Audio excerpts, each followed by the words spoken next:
Ya se supone que ahí está grabando. A usted en la pantalla le aparece que está grabando, ¿cierto? Sí, Sí, profe. profe.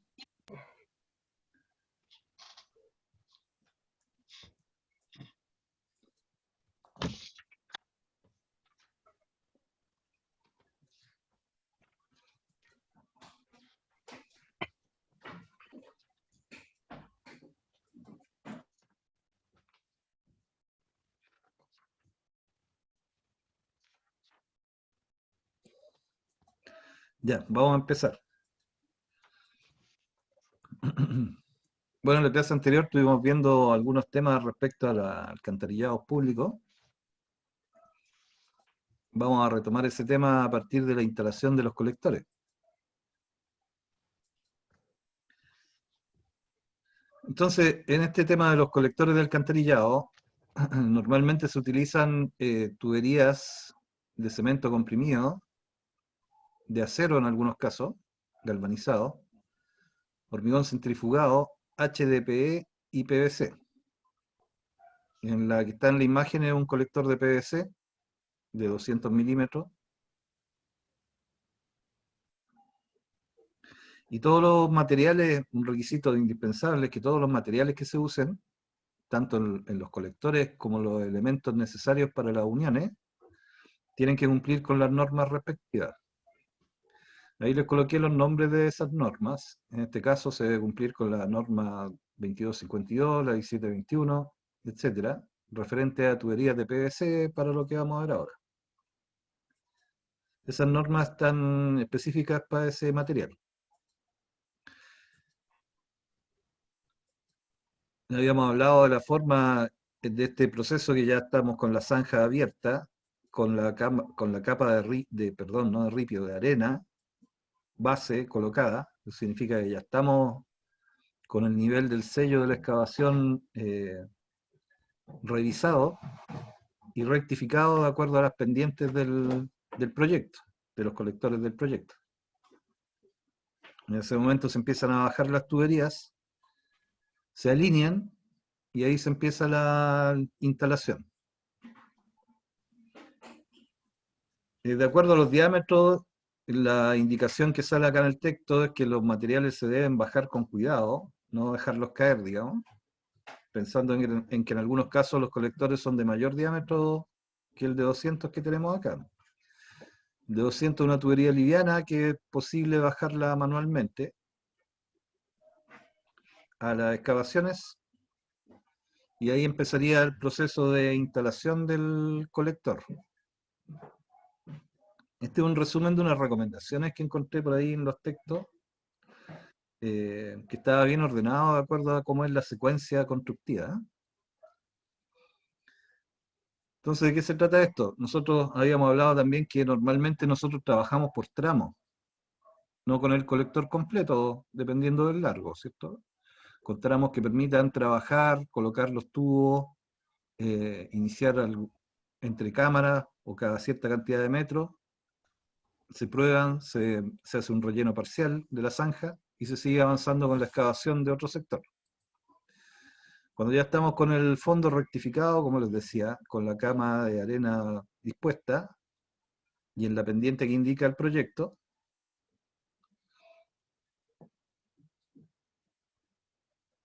se bajan los tubos al fondo de la excavación y se empiezan a alinear. Para eso nos apoyamos en el trazado, en las referencias que tenemos materializadas en las niveletas, que me van a indicar la posición del tubo. Esa posición la bajamos y empezamos a alinear los tramos de colector en la superficie de la cama de arena.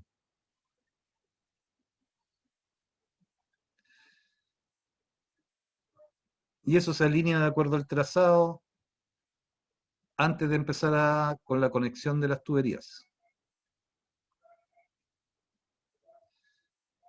Entonces, a medida que se van ubicando los tubos, de acuerdo a una posición que se marca con una alianza, por ejemplo, que se baja el trazado desde arriba, al mismo tiempo que vamos colocando los tramos, se van haciendo las conexiones.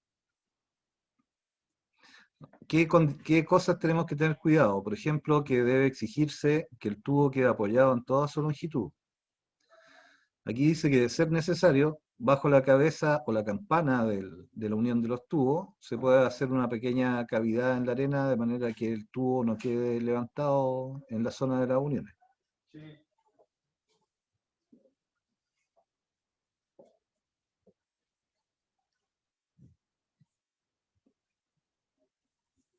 Es importante verificar también la concordancia respecto a los planos del proyecto, respecto a la longitud y a la pendiente que sale indicada. Sobre todo también hay que considerar que se van dejando replanteadas las posiciones de las conexiones, como está en la foto del medio, donde van a ir las uniones domiciliarias. Ya esas conexiones se van dejando materializadas en la posición correcta. Por lo tanto, aquí es importante trazar y replantear dónde van a estar ubicadas las uniones domiciliarias, independiente que no tengamos abierta la zanja hacia las viviendas. En este caso ahí ya hay una T de conexión que se coloca en la posición donde va a estar la unión domiciliaria. Y después se van colocando el resto del tramo de tubería y haciendo la unión con esta pieza.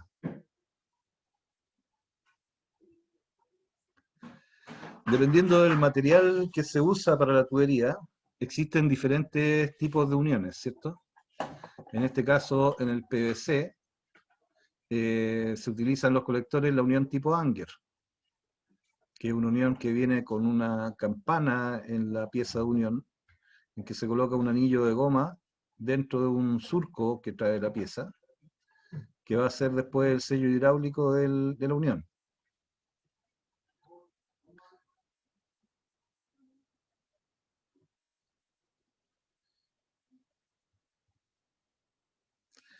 Entonces dice acá que antes de ensamblar los tubos, o sea, cuando ya tenemos dispuesta la unión o el tramo de colector,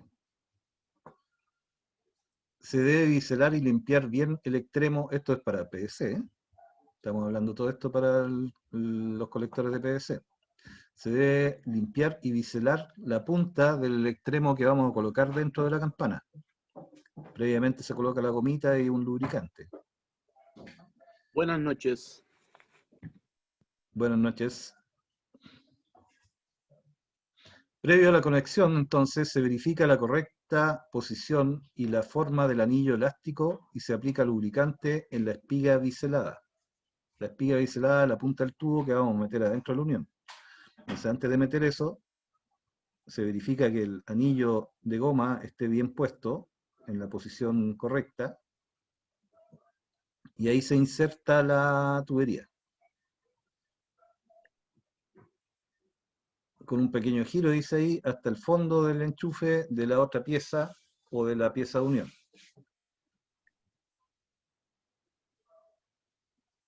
Aquí están conectando este tramo de colector a esta T que se usa para colocar aquí la posición de la unión domiciliaria. Ahora, si ustedes se fijan, la inclinación de esta T de conexión va a depender del proyecto de la pendiente que tenga la unión domiciliaria. Entonces dejamos la pieza con la pendiente colocando ese tubo en la dirección correcta, con el ángulo que se necesite, para poder conectar la unión domiciliaria que está diseñada en el proyecto. Se coloca el anillo de goma y después se introduce el otro tramo de colector hasta que tope en el fondo de la pieza. En el tope de esta pieza, por dentro tiene un tope, se coloca girándolo un poco y una vez que llega al tope se retrocede 10 centímetros más o menos, que es una dilatación que queda aquí dentro de la unión, que permite que esto tenga alguna dilatación después cuando esté en funcionamiento. No se deja hasta el tope, se llega hasta el tope y después se retrocede un poquito. Cosa que se nota aquí la marquita de lo que retrocedió. Y la goma hace el sello entre esta pieza y el tubo que se coloca. Entonces en esta imagen, en esa, se observa el tubo colector conectado con una T de arranque de unión domiciliaria. Ahí se ve el anillo de goma. Y el tramo que está puesto quedó de aquí para allá, que sería ese que está ahí. y a continuación después se coloca el otro tramo. Siempre se mantiene la alianza ahí de alineación, de manera que vayamos manteniendo la dirección del tubo. Ahora, este ángulo con el que se coloca la conexión que va a servir después para la unión domiciliaria, va a depender de la pendiente de la unión domiciliaria. Ya habíamos hablado en la clase anterior, uno de ustedes también lo mencionó, que la pendiente de la unión domiciliaria varía, según el RIDA, entre un 3 y un 33%. Harto el rango como para dejarla pendiente. Entonces la idea es ir dejando al tiro ese ángulo correcto.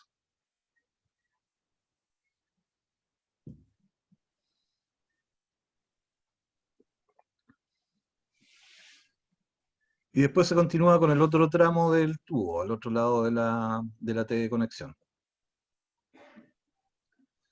Que es lo que está escrito acá. Se continúa al otro extremo de la T de arranque UD. Y después de eso se puede dejar conectado un tramo de la unión domiciliaria. O dejar la T con una tapa, en caso de que la unión domiciliaria se construya después, que puede ser otra alternativa, ¿cierto? Aquí hay están colocando una pieza que correspondería a un tramo de la unión domiciliaria. Igual que en la clase anterior, está la duda de por qué el color debería ser un PVC sanitario ese, ¿no es cierto? No sé por qué en la foto aparece un PVC celeste que es hidráulico, extraño. Debería ser un PVC sanitario. Ahora, ¿por qué están colocando un tramo? Están colocando un tramo con una campana, ¿cierto? Con una campana de unión, ¿no es cierto?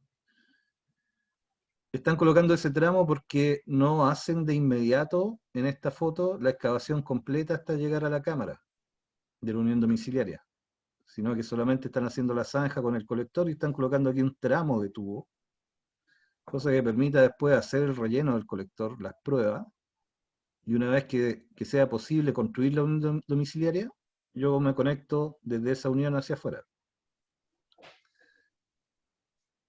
Ahí, Profesor, sí, nosotros compramos esa pieza especial y esa es una copla y la partimos en dos y sacamos dos pedazos para hacer dos uniones domiciliarias. sí. Ay, ¿de qué largo vienen las coplas? Y debe tener unos 70 centímetros, algo así. Ya, eso es lo que sale ahí. ¿Y por qué será celeste? Claro, porque son coplas de presión, de alta presión, son para agua. Ah, y esas usan para después Y enchufar el ahí PVC el resto 110 del va sanitario. bien adentro. Mira, qué bueno tener la experiencia de terreno. Claro, se usa así. Ah, por eso a mí me llamaba la atención que fuera celeste. Yo decía, ¿por qué es celeste? Claro, Así que ahí están colocando, aprovechando una copla cortada por la mitad para usar la otra mitad en otra T. así es. Es Cosa que una... después la unión domiciliaria se puede hacer en otra etapa. No es Claro. necesario hacerla de inmediato. Ahora, ¿cómo lo hacen para las pruebas? ¿Le colocan un tapón ahí cuando prueban la prueba de hermeticidad del colector? Eh, digamos, antes usábamos nosotros una T Con tapa. con registro. Y el registro quedaba encima y podíamos hacer la prueba. Pero hoy día no la piden, profe. ¿Sabe qué es lo que usan estos gallos? Usan digamos, la ESI trae una cámara y la mete por una cámara, eh, Sí, es como, como la que un- meten en la endoscopía, claro, una cosa así, pero más larga. más larga. Pero llegan hasta el fondo y ellos se dan cuenta si eso está bien hecho, si hicieron lo que decía el RIDA. Ahí no, ya no es, cuando hacen ese método no necesitan hacer prueba de hermeticidad. No hacen pruebas, Mira, no hacen pruebas. Solamente ellos quieren que tenga un poco de dilatación esa pieza con respecto al tubo de 110.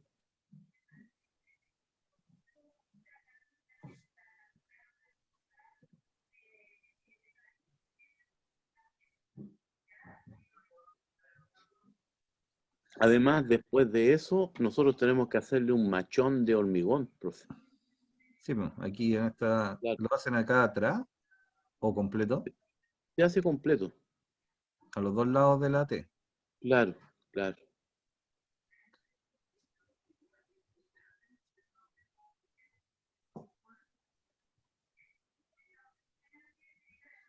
Claro, ahí aparece un pedacito, ¿eh? Sí, pues aquí ya está Claro. con la copla hasta aquí y de aquí para allá siguieron con el... ¿Y por qué el resto de la unión domiciliaria también está con Claro, PVC ahí esa hidráulico? parte no la entiendo. Debería Ahí estar no, de ahí para allá con sanitario. claro, con sanitario. Esa Y, el, parte no la y- entiendo. porque la copla es de la misma dimensión, ¿cierto? Con la gomita Sí, aquí y calza bien el claro. sanitario de aquí para arriba. El sanitario de 110 cae muy bien adentro. Ya. Ahora otra cosa, aquí está el machón, pues, aquí se ve un pedacito de dado de hormigón, Claro, que es para asegurar que no sufra desplazamiento, yo creo, sobre todo cuando se hacen los rellenos, claro. se empiezan a rellenar. Entonces aquí siguiendo el proceso, el resumen dice que se inicia el proceso conectando las tuberías necesarias para alcanzar la longitud total de la UD, de acuerdo al proyecto, y el momento de hacer la unión domiciliaria también se podría construir la cámara interior. Como les digo, no siempre se hace simultáneo, algunas veces se hace hasta este tramo, y se tapa la zanja y después se hace la conexión de la unión domiciliaria. Claro. Ahora, también hay proyectos, por ejemplo, sobre todo en las urbanizaciones, en que se pueden dejar, en caso de dudas de que sea necesario después agregar una unión domiciliaria, se puede dejar la T con la tapa de registro para conectarse después sin necesidad de cortar el colector o construir una cámara. Eso se da mucho en los proyectos públicos, por ejemplo, cuando tenemos que hacer una urbanización. Imaginémonos que hay una cierta cantidad de terrenos en ese loteo y no todos tienen casas construidas, ¿no es cierto? Entonces no se van a construir todas las uniones domiciliarias porque hay algunos terrenos vacíos. Entonces al momento de construir el colector, se construyen las uniones domiciliarias y en los terrenos que está vacío se deja dentro del proyecto del colector una conexión, una T de conexión, para futuro poder conectar la unión domiciliaria a esa T.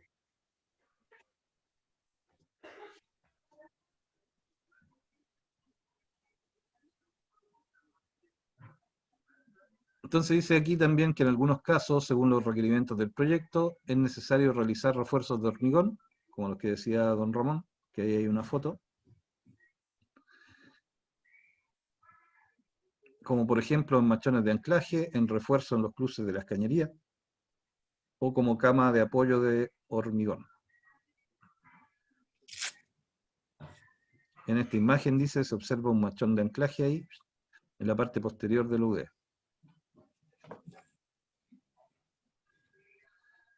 Y después viene el tema de las cámaras de inspección.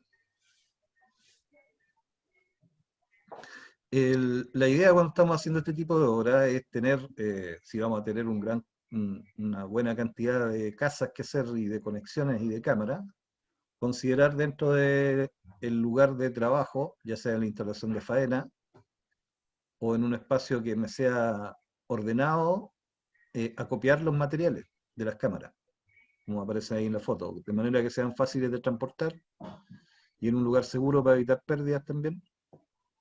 Y me facilita después la velocidad de la instalación.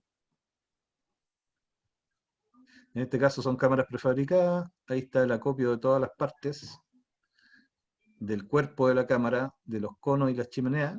También tienen aquí acopiadas las tapas de cámara. Y los escalines que normalmente están en una bodega.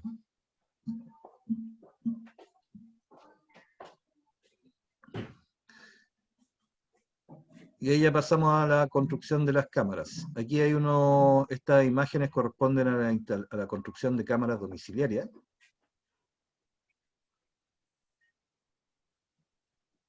En que en el caso de esta foto lo que están haciendo es colocar un moldaje para hacer de inmediato la base de apoyo donde van a ir las cámaras, los módulos de las cámaras.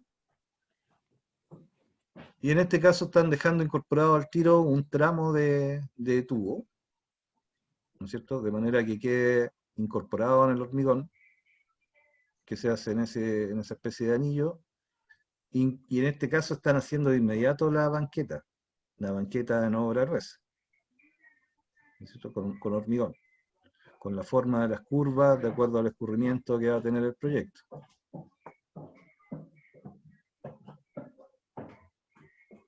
Entonces, en este caso dice aquí que están usando un moldaje que permitirá dar forma circular al radier de la cámara. Después se hormigona el perímetro externo de este anillo. Aquí ya sacaron el moldaje interior. Y queda de esa forma, con el tubo bien fijo al hormigón del radier de la cámara. Para prevenir que este tubo se desplace o se mueva y quede una unión que puede quedar mal sellada. Después se saca el moldaje. En esta imagen de abajo ya sacaron ese moldaje. Y se hace este radier con una dosificación de 170 kilos, dice aquí, que correspondería a las banquetas. Se dejan las pendientes de la banqueta y después esto se puede afinar con cemento puro para que quede lo menos rugoso posible, ¿cierto? Por un tema de acumulación ahí de residuos. Las banquetas, dice aquí, deben tener una pendiente mínima de un 20% para lograr bien el desagüe gravitacional de lo que puede caer sobre las banquetas.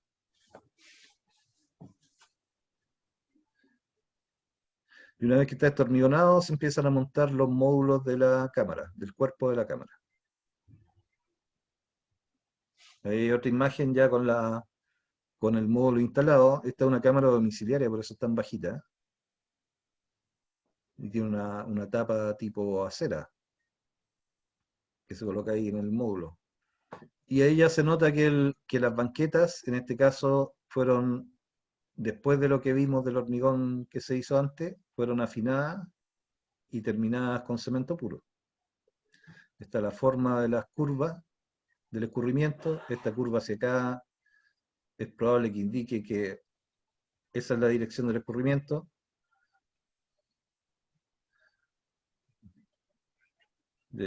Bueno, ahí de acuerdo a las cotas de llegada y salida, tendríamos que ver si esto va de aquí para allá o de acá para acá. Pero hay dos tubos. Un tubo que está aquí, otro tubo que está acá, y un tubo que puede ser el de salida que va hacia allá. Si se fijan, están bastante bien terminados las banquetas en cuanto a que hormigón, o sea, perdón, afinado, terminado con cemento puro. Y después de eso ya nos quedaría solamente terminar el relleno exterior, que se compacta con una placa compactadora o un vibro apisonador o un patapata, de acuerdo al tamaño y el tipo de material que tengamos ahí alrededor. Y se termina con la instalación de la tapa y del anillo.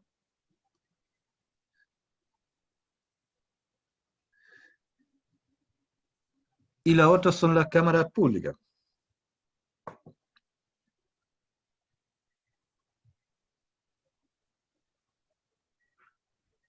Ahí también se construye un radier de apoyo, se verifica la posición y las cotas de entrada y de salida de los tubos.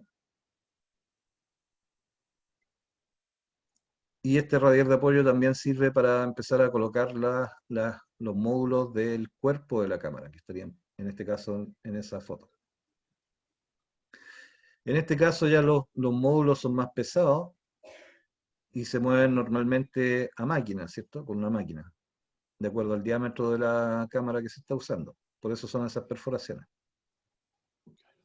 Con el uso de la maquinaria se transportan las partes de la cámara hasta su ubicación definitiva. También tenemos que considerar esas actividades de mantener despejada la zona alrededor y tener planificado cómo vamos a transportar y a colocar estos materiales.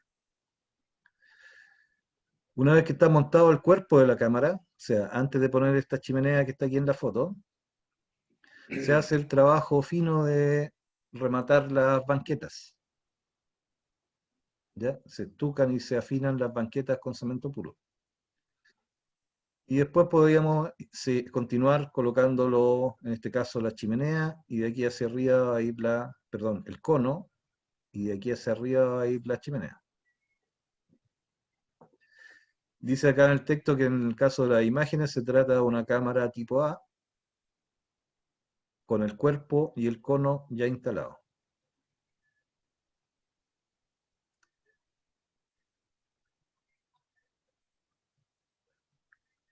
Aquí está hecho parcialmente el relleno compactado alrededor de la cámara, para facilitar después seguir colocando las chimeneas hasta llegar a la cota de la tapa de la cámara, según el proyecto.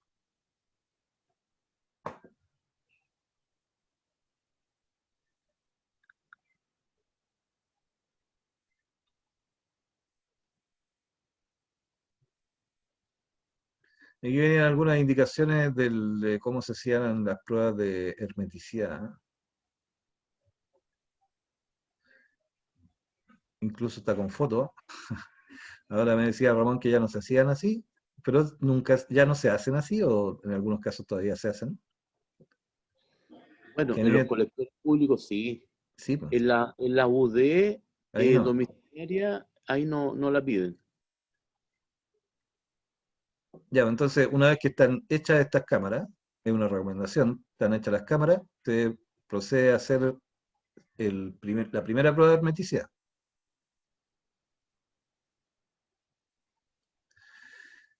Esa prueba de hermeticidad debería hacerse en 2 veces, ¿no es cierto? Debería hacerse cuando están instalados los tubos del colector del tramo público, antes de hacer el relleno de la zanja, y una prueba final cuando ya está el relleno hecho. Ahora, ¿cómo se hace esa prueba de hermeticidad? Básicamente es llenando el tubo con agua desde el punto más bajo del colector o del tramo que estamos probando, y ahí hay algunas indicaciones respecto a cada, a cada cuánta distancia se van probando los tubos. Normalmente se prueban entre cámaras, o más o menos cada 100 metros de colector. Bueno, eso es lo que dice el texto. Claro. Y eso se hace llenando de la parte más baja el tubo de agua. A la parte más alta se le deja o sea, se hace un tapón, digamos, o se coloca una tapa de prueba, que es como una tapa de registro que viene con una perforación. Esto se llena con agua hasta que salga por el otro hoyito, y la forma de que esto adquiera cierta presión dentro del colector es colocando el balde. Se supone que hay que probarlo con 4 metros de columna de agua. Entonces habría que colocar a esa altura, para hacerlo gravitacional, un balde de prueba, y ahí esa manguera va a llegar aquí abajo con 4 metros de columna de agua. Y se ve que no tenga un descenso esta agua, una vez que ya vemos que no hay filtraciones por esta. Ahora, esta cuestión es harto fea la foto que puse, porque esa es como la forma más artesanal de hacer Claro, el tapón de prueba. con cemento, con yeso.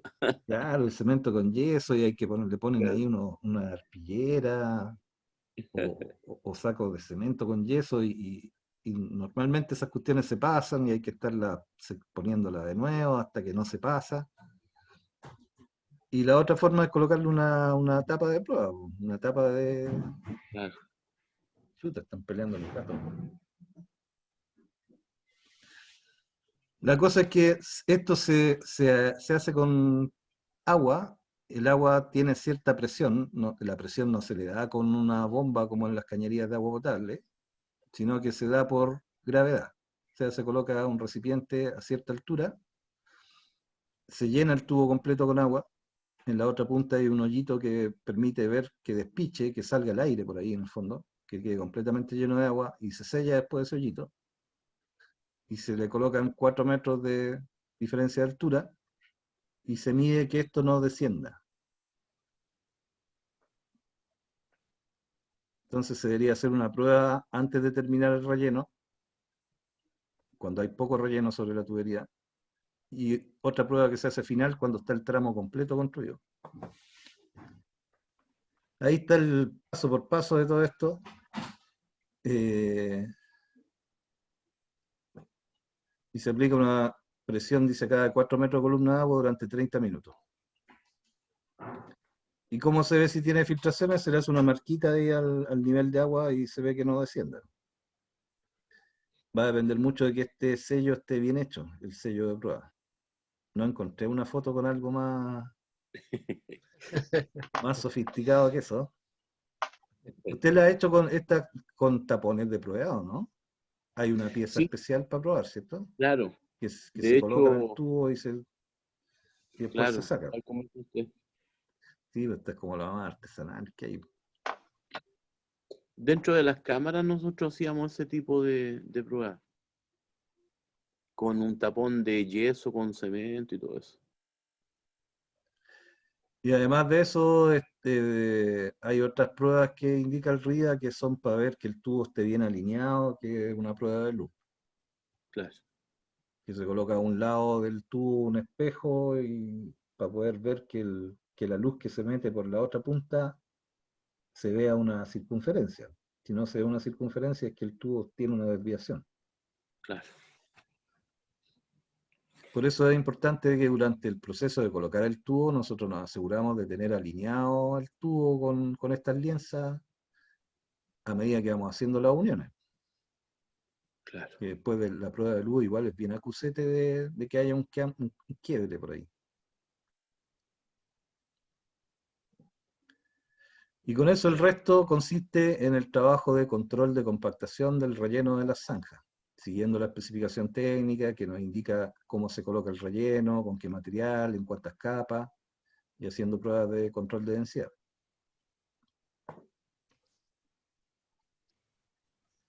Y el alcantarillado pienso que no deberían haber otras cosas, excepto cuando nos cambiamos de material. Cuando nos cambiamos de material, cambia el sistema de colocación dependiendo del material, sobre todo en las uniones.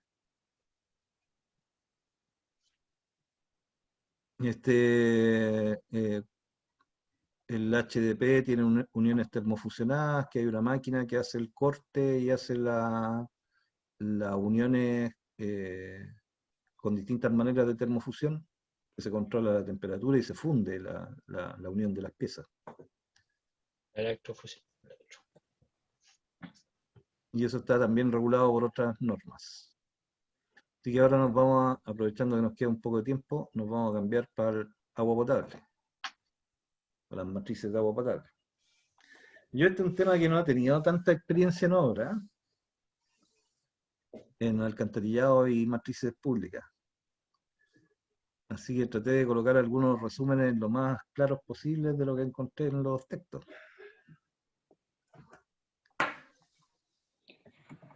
Pero es lo que se usa, profe. Es lo que pasa en terreno. Sí, la gracia de estas actividades parecidas a la obra civil es que no son tantas partidas. Son repetitivas, sí. Pero el tema principal es la dirección, la pendiente, que las uniones queden bien hechas, de acuerdo al material que estamos uniendo, realizar las pruebas y Claro. controlar los rellenos.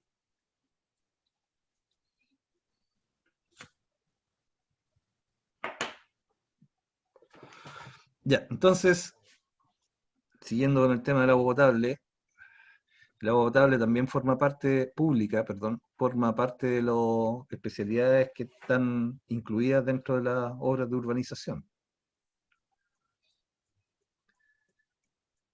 El proyecto de agua potable está compuesto por algunos antecedentes técnicos, que son los que están escritos aquí en este cuadro. Y normalmente esa información está en los planos y en las especificaciones técnicas, incluyendo los estudios previos. Los estudios previos también se relacionan con la construcción de las matrices. Básicamente porque nos indican la topografía y la mecánica de suelo, que son las cosas que nos permiten resolver problemas de suelo durante las excavaciones. Y la topografía es la que nos va a dar las profundidades y otras cosas. A diferencia del alcantarillado, la conducción del agua potable es a presión, por lo tanto ya no vamos a tener en el proyecto pendientes mínimas que cumplir. Lo que sí tenemos que cumplir son algunas distancias respecto a los pavimentos y otro tipo de cosas que vienen en los proyectos. ¿No es cierto? ¿A qué distancia bajo las calzadas? ¿A qué distancia bajo la acera? Si estamos muy cerca de la calzada, la matriz se protege con un dado de refuerzo, etc. Aquí dice cuadro. Era. Entonces esa información viene en planos de planta, en algunos planos de detalles. Hay hartos planos de detalles sí en las matrices de agua potable, porque aquí, como es una conducción a presión, hay muchas piezas especiales. Piezas de unión, hay válvulas de distinto tipo, válvulas de corte, y hay otras válvulas ventosas, que son para equilibrar la presión dentro de las matrices. Hay distintos tipos de válvulas, hay válvulas especiales en los grifos, etc. Entonces todas esas piezas especiales hacen que estos planos tengan más planos de detalle que los planos de alcantarillado, por ejemplo. Pueden tener perfiles longitudinales y transversales, aunque no son indispensables, y van a venir los cuadros de cañerías, que indican los largos y los diámetros y el tipo de material de las cañerías. El cuadro de nudos, los nudos son todas los lugares de la matriz donde se produce alguna singularidad. Pueden ser uniones, pueden ser reducciones de diámetro, que son piezas especiales. ¿Qué otro nudo hay? Donde salen las válvulas, etcétera. Las distintas uniones que puede tener el tubo o cambios de dirección también forma un nudo. ¿Por qué se llaman nudos? Porque se identifican en la planta con un número. Vamos a ver si tengo la planta más adelante. Esta planta no muestra nada así. Si algo se ve, pero espero que se vea algo ahí en su... Está muy chiquitita. 12, 13. Bueno, ahí están indicados cada número, o sea, por ejemplo, cada unión. Aquí hay un codo, por ejemplo, donde están las piezas especiales. Cada pieza especial se identifica con un número, que ese número se llama nudo. En este caso ahí hay un número 11 en esta unión. Aquí abajo hay otra unión que es un número 12 que tiene un símbolo hacia el lado, que al parecer es una válvula. Habría que ver la simbología. No, y dice que es una ventosa. Una válvula ventosa. Entonces esos son los nudos. Como el plano de planta no muestra detalles, después hay unos planos de detalle que indica el número 11, y se dibuja este nudo ampliado a una escala más grande, con todas las piezas que forman el nudo. Pues para formar un nudo hay más de una pieza.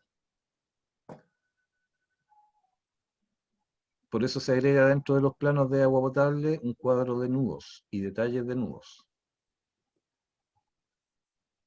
Me salté. El cuadro de nudos, volvemos a esta parte de aquí, cuadro de nudos. Después están los detalles de las cámaras de válvula y el detalle de los arranques y de los medidores. Además pueden haber grifos, ¿no es cierto? Habíamos conversado en la clase anterior. Va a venir otro texto que es la memoria de cálculo y un presupuesto oficial que acompaña los proyectos, que indica las cubicaciones también de cada cosa. Igual que en el tema del alcantarillado, se debe considerar que hay que realizar un plano de construcción, as-built, y aprobar el proyecto definitivo, ¿no es cierto? Que se hace después esa aprobación se hace después de la ejecución y de la recepción está incluido en la recepción del proyecto, tener aprobado el proyecto definitivo. ¿Qué actores relevantes hay en este tipo de instalaciones?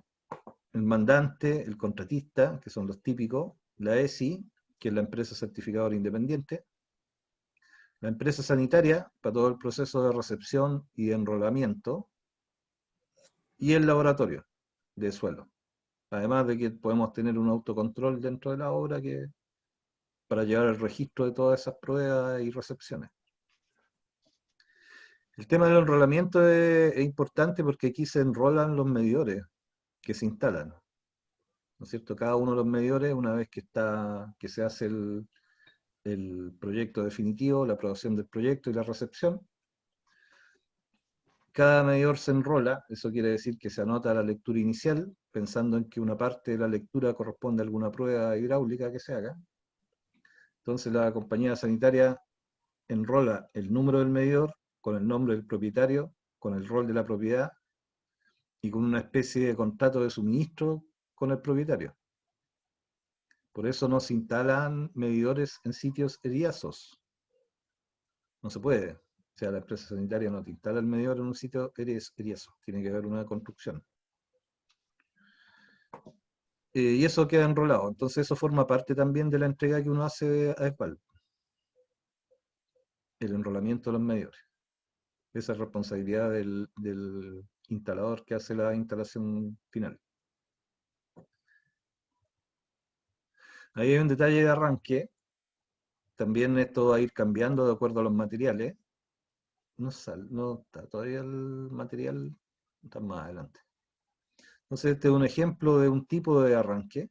Hay varios tipos de acuerdo al largo y a la profundidad en que van respecto a las calzadas, por ejemplo.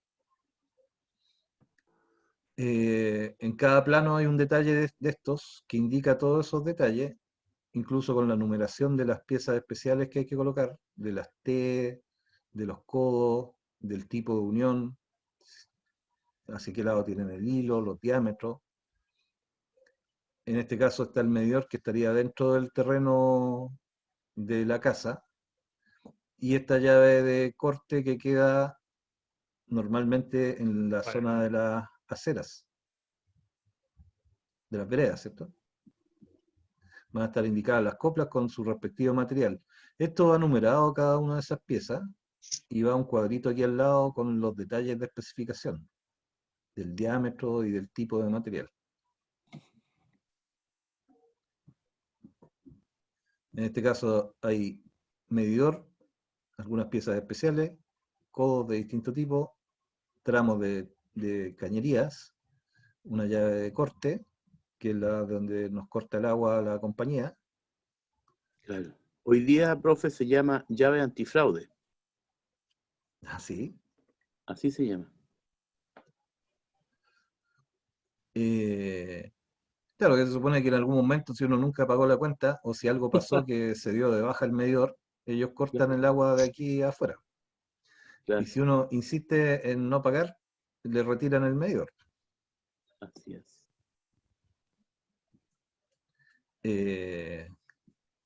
Ya.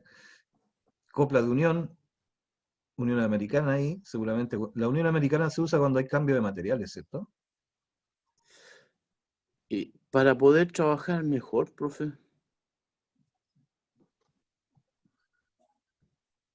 ¿Y por qué es como una mezcla entre copla y unión? Ahí no tengo bien claro la diferencia entre una unión americana y una copla. claro, le permite a usted en algún tramo poder continuar y poder sacar en algún momento esas piezas. Si usted se fija, entre la Unión Americana y donde va a llegar al nudo aquí en la matriz, esas piezas uno tiene que moverlas. Ah, y esto permite hacer el ensamble. Claro, le permite trabajar ahí y mover, porque ahí usted tiene un hilo HI en la llave de collar. Y esa usted tiene que dar la vuelta completa. Ah, y para poder girarlo, la Unión Para, Americana permite ese giro. claro, le permite hacer ese trabajo. Mira, interesante. Esa parte de terreno de cómo se hace, no la he hecho, no la he mirado así detenidamente. Así que Claro, bueno que esté ahí don Ramón, que tiene experiencia en terreno de este tipo de instalaciones. claro. Y finalmente llega aquí donde está la matriz de agua potable, que ahí se instala otra pieza, que es la llave de collar, que permite afianzar el arranque pensando que todo esto después va a presión, y que tiene una pieza de sello ahí y una perforación que se hace en la matriz. Se coloca una pieza de sello, que es una gomita, y se colocan estas piezas que van hacia arriba, agarradas con esta llave de collar, con esas bridas que están ahí. Estos cambian de material de acuerdo a los materiales que sea el arranque y la matriz. Así es. Por eso en cada plano de instalación de agua viene un detalle específico que se usa de acuerdo a los materiales que se van a colocar, que deberían parecerse a esto. Puede que tenga alguna pieza distinta de acuerdo a otra materialidad. La instalación domiciliaria de agua debe garantizar la preservación de la pureza del agua y el suministro adecuado. Bueno, eso es filosófico. La pureza del agua y el suministro adecuado a cualquier artefacto, como también la duración de los materiales básicos.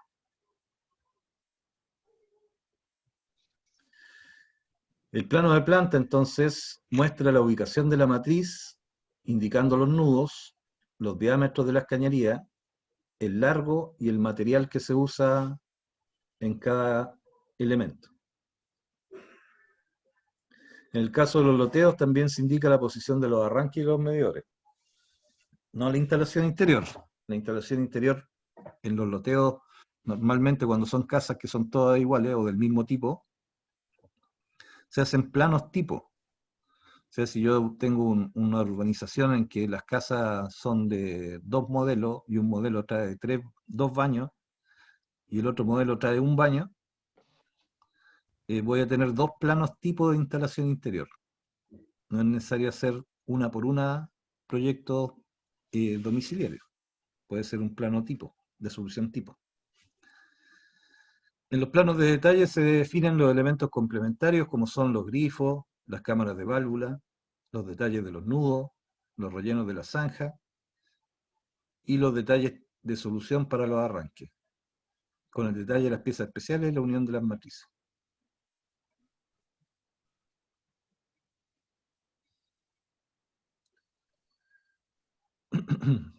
El sistema de agua potable, como les decía antes, no requiere pendientes porque el agua va a presión.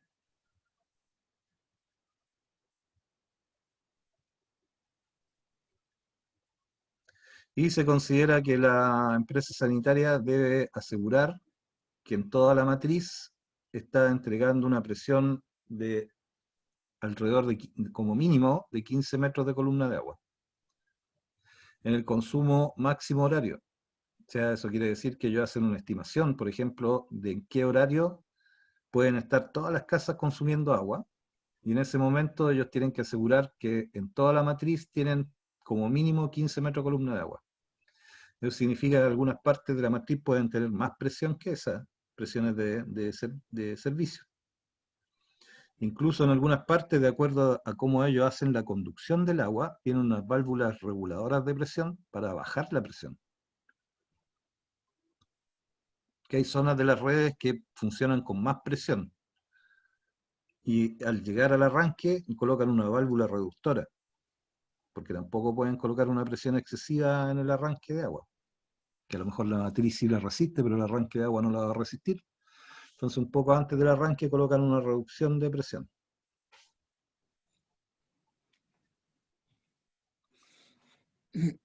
Además que tienen que considerar ellos que pueden sufrir pérdidas de carga, entonces en algunas partes de la red hay mucho más que 15 metros de columna de agua.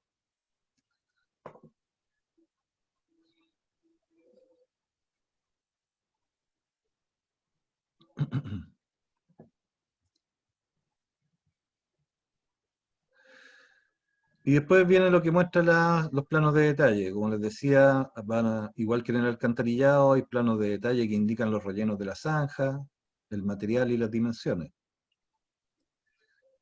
hay unos cortes tipo que indican las profundidades de la red de agua.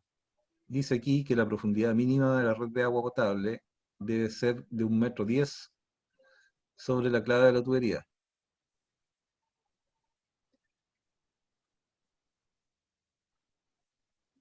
Y que otras instalaciones deben estar a una distancia mínima de 30 centímetros desde la parte exterior de la matriz de agua potable y no deberían pasar sobre la matriz de agua potable. O sea, no deberíamos atravesar un alcantarillado por encima de la matriz. Si no puede evitarse, ahí la norma establece que se mete en una camisa o se protege con un dado de hormigón y una camisa el alcantarillado para que cruce por sobre el agua, cuando es inevitable, digamos. Pero eso tiene que ser aprobado por la ESI. Y todo esto, lógicamente, hay que complementarlo con la lectura de las especificaciones técnicas, que complementan lo que dicen los planos,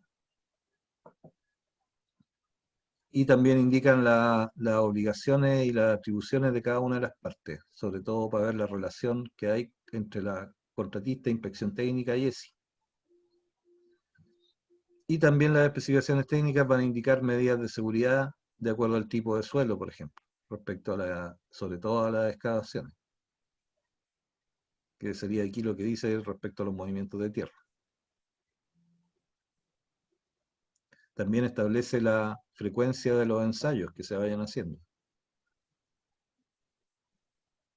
Y hay un ejemplo de una lámina de detalle de un proyecto, que me parece que es del proyecto que les mandé, que aparece un arranque con las distancias y la posición respecto a la solera y a la calzada, con las distancias mínimas que tiene que tener, y con todas las piezas especiales que forman cada una de estas uniones, hasta llegar aquí a la matriz de agua potable. Ese es el detalle del arranque, un detalle tipo, digamos, con cada uno de esos numeritos también está en un cuadro al lado que indica el material. Es un relleno de la zanja. Este otro detalle es un detalle del nicho me parece que es del medidor. Claro. O no, esta es la llave de corte. Claro, antifraude. Sí, esa. Y debería haber por ahí otro plano con los medidores, que puede ser un nicho hacia arriba y en algunos loteos usan Claro. el medidor en una camarita que no ha dado buenos resultados y aquí en San Antonio al final la han levantado toda.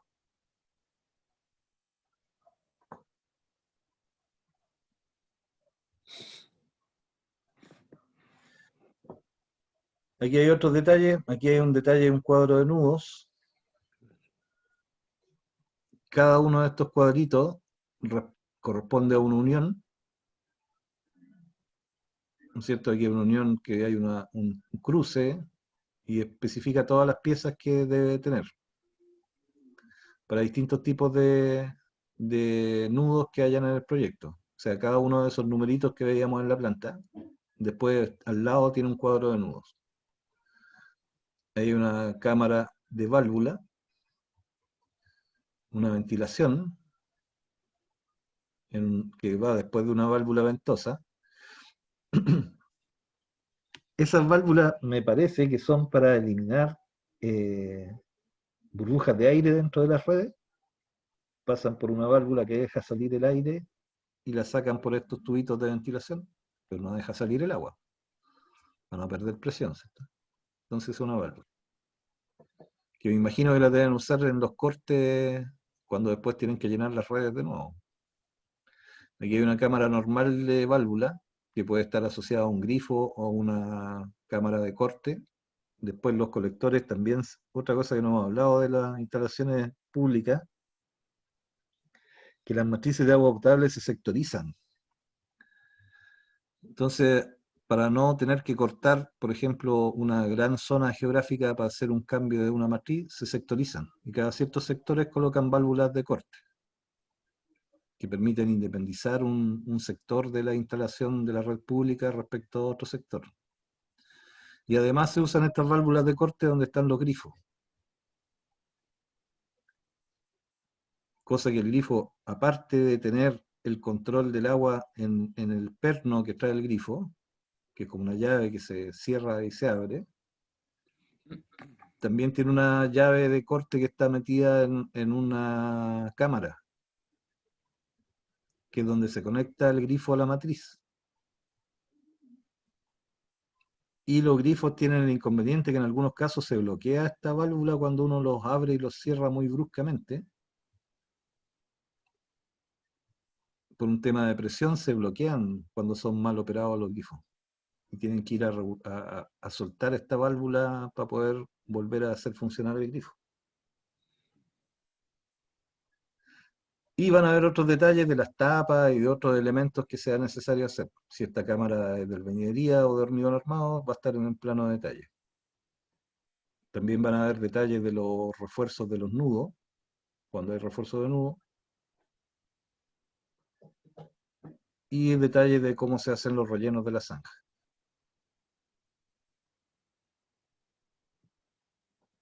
Ahí hay un detalle de la conexión de un grifo a una matriz de agua potable.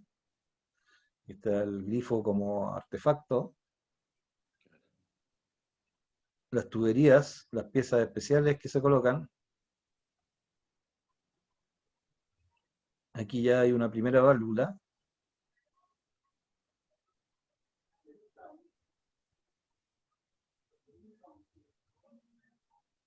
Y aquí pasaría la matriz de agua potable, la T de unión del tubo que sale hacia el grifo. Está como simbología, sí, no está dibujado en la pieza como una fotografía.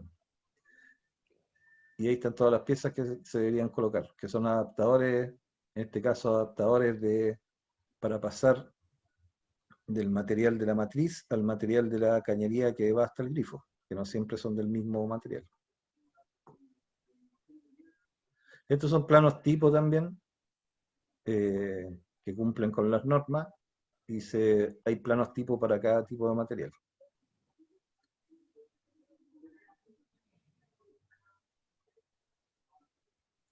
Y en el caso de los grifos dice acá que las uniones, la conexión del grifo a la matriz de agua potable se hace mediante piezas especiales de fierro fundido conectadas mediante uniones bridas. Ahí don Ramón nos puede contar de qué se trata la unión brida, básicamente una pieza de fierro fundido que se refuerza con unos pernos, de manera que no salte la unión por cambios bruscos de presión. Dentro de los materiales que se usan en las matrices de agua potable, se encuentra el PVC hidráulico, que es para presión. Golpes de ariete. El HDPE, que es un material que proviene de un polietileno virgen. Fierro fundido, PEX, que es otro material que proviene del polietileno. Acero galvanizado, polipropileno, etc. O sea, hay distintos materiales para la ejecución de las matrices. Todas las válvulas que se consideren en la red deben estar protegidas por una cámara de válvulas, de manera que sean accesibles, ¿cierto? Y el resto tiene que ver con las especificaciones técnicas y con la memoria de cálculo.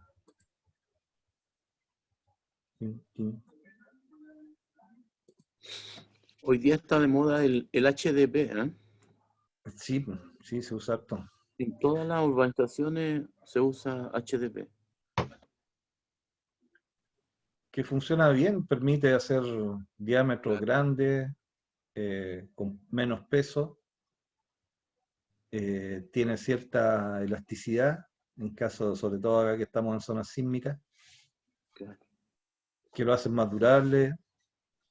En caso de un colector o de una matriz de agua potable, tiene más largos, de hasta 12 metros, y tiene la gracia que la unión termofusionada es súper segura.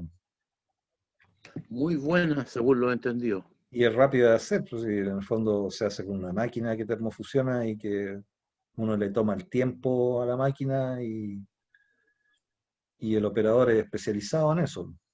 Y se Claro. deja el registro de cada unión. Queda una ficha que indica la temperatura y el tiempo que se aplicó la máquina Claro. Ahora las máquinas más grandes de termofusión para los colectores y las matrices hacen todo el proceso. Hacen el corte del tubo a que quede perfecto, Claro. lo colocan uno frente al otro y le hacen la termofusión. Con el biselado incluso. ¿Sí? Entonces queda, Claro. perf- queda el control de calidad bien exigente, sí, pues, se pide Esas que sea un maquinitas, operador profe, especializado y que la máquina esté calibrada y esté claro. con toda su mantención al día. Esas máquinas, profe, tienen un computador, son inteligentes, Sí, no. porque son capaces de, Sí, lo malo es que es cuando son más inteligentes que el operador que la usa. claro, Ahí hay problemas. claro, porque ellos leen un código que traen las piezas especiales y le dan el tiempo que corresponde para la termofusión. Yo me acuerdo que fue con ustedes, ¿o no? ¿Quién fue el que en un ramo hizo una exposición de termofusión? No, parece que fue otro curso. El compadre Manuel Chaf. Fue con Sí, nosotros, fue sí, el sí, Chaf. me acuerdo que Chaff hizo una Chaf es muy entendido que en llegó la hasta Estaba la... el Chaf, la Silvana y el Macho Rodríguez en el claro. primer año de técnico. Sí, de veras que ahí hicieron un trabajo. Mira, no me acordaba que había sido con ustedes. Lo que pasa es que Chaf es experto en tubería, Sí, y lo otro que usa el Chaff es el PEX, que son el PPR. el PPR también. Él trabaja mucho en PPR.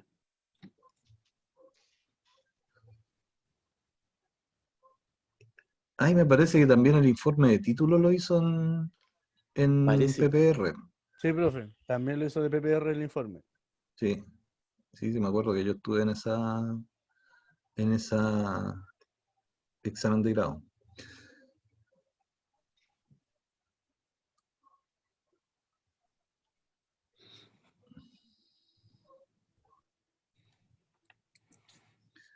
Ya, y eso era todo lo que tenía para hoy día.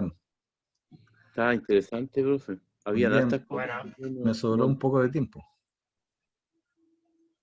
Ahora tengo que ver con qué otra parte sigo. La parte de la electrificación y alumbrado público no la tengo hecha, pero tengo que pasársela. Así que Claro. tengo que ponerme a buscar información. Qué bueno, ¿eh?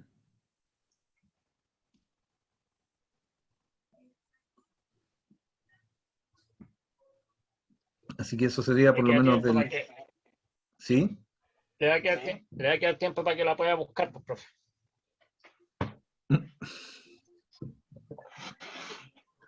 Ahora tengo un problema de base administrativa. Ah, ya. Me encargaron licitar un proyecto de normalización de semáforos. Ah, Normalización de esa. usted va a estar a cargo del mago Oli. Magol, ¿y quién es ese? El contratista que hay en San Antonio, que se ¿Eh? dedica a esa pega, y ¿Ya? es igual al mago Oli, el gallo ese. Ah, ya. Bueno, Claro. voy a dejar de grabar mientras para... No me voy a desconectar, sí, Para pero para